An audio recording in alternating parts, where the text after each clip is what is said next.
Okay, so the time has come that I'm getting this FM3 ready and set up for a gig. I've had it for over a year now.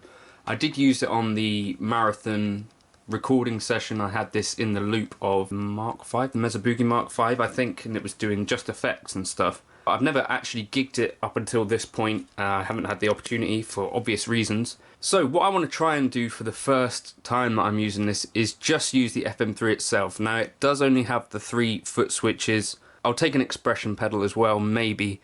But the key part of how I do things with the modeler is that I use one preset for the entire gig, if I can get away with it. So I'll need a clean setting.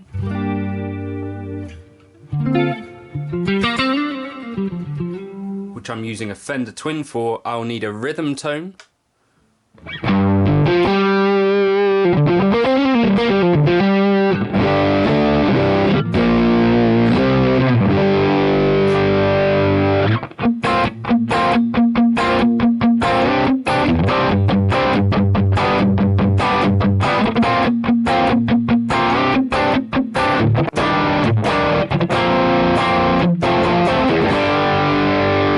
Then I need a lead tone.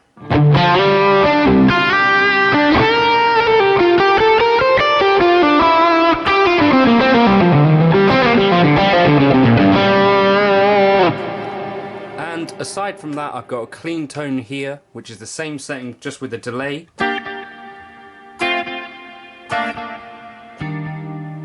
I've got an alternative lead tone using the Comet instead of, I think I'm using the ODS for the first lead tone and rhythm tone.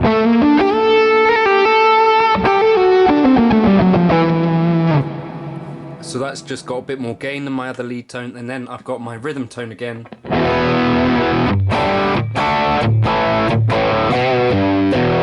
And I've got, that's an exact clone of scene 1, and I thought, well, if I've got 2 pages of presets, then rhythm tone is one that I need to be able to get to quickly.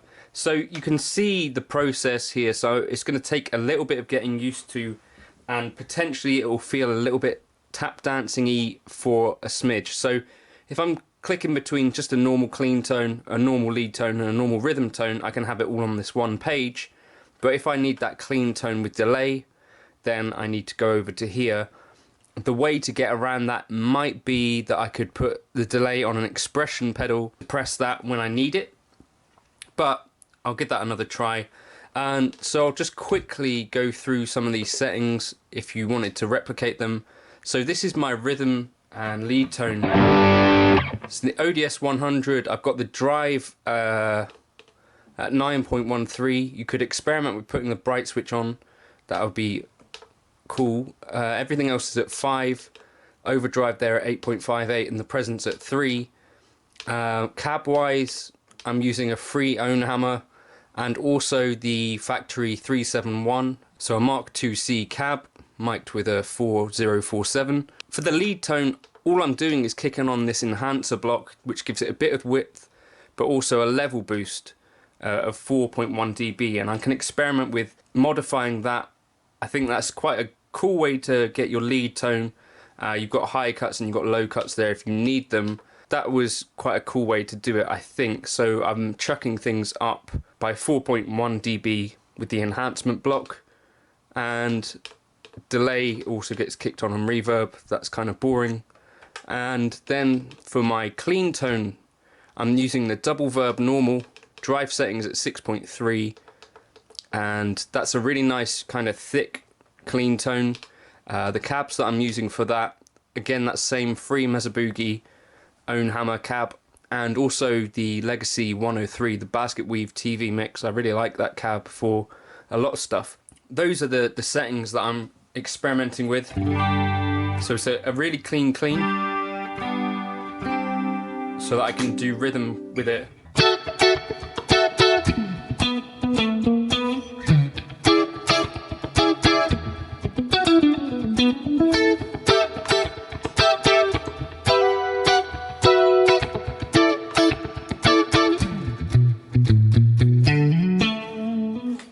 So yeah, that's the settings. You can grab this if you want to use the Buy Me a Coffee link, but that's all that I've got going on with this so far. I'm going to experiment with this. I'll probably try taking it out with a Line 6 power cab in the first instance. That's what I'll be using to give me like a full range flat response type thing, or I may run it in LF raw mode. I've done other videos on that, but I think that should work.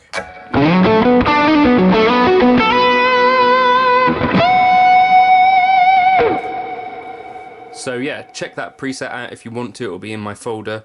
Thank you for stopping by. If you want to like and subscribe, you could. Hopefully there was something in there that was vaguely interesting. I should probably also show you can change these by doing this. Enter, you press rhythm, you can then change the colours of the switches, and I thought that was a good idea for me because I can't necessarily read the scribble strips so well, but I can identify by colour, so that's cool. Cheers.